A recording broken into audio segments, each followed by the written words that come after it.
কেউ মরলে তার মৃত্যুর কারণ খোঁজা নিজে মরার চেয়ে বেশি ইম্পর্ট্যান্ট।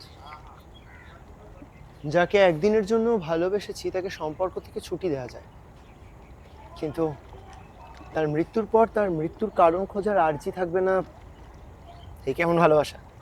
মানুষের চোখে ভিলেন হয়ে মরা মানে এক প্রকার মরাই। তার মানে তুমি এখন মরেই আছো, তার জন্য আলাদা করে জলে ঝাঁপ দেওয়ার কোনো দরকার নেই, তাই না? কিন্তু আপনাকে তো ঠিক চিনলাম না। চেনার মতন কোনো কাজও করিনি। No achievement till date. ওই শুধু বাবার দেওয়ার একটা নাম আছে, ওটা দিয়ে কাজ চালিয়ে দিচ্ছি। Hello, Darpan Bose.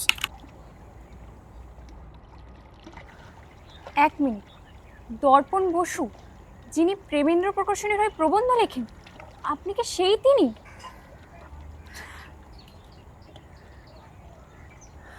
This makes me feel happy. লোকেশনটা বদলে ফেলা যাক।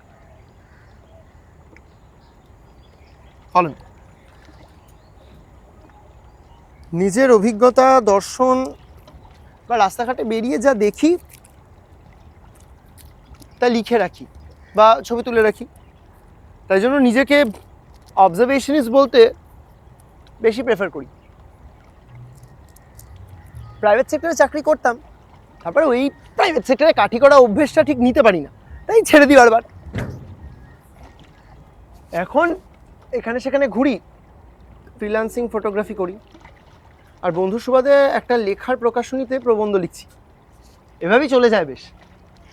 কিন্তু আপনি এখানে? ওর সুইসাইডের কারণটা নোট করছিলাম, মানে লিখে রাখছিলাম আর কি। তারপর তোমাদের দেখলাম, মনে হলো প্রেমিক ছেলেটিকে আমার হেল্প করা উচিত। কিরকম হেল্প? রহস্য দানা বাঁধছে না মনে? Not once but twice.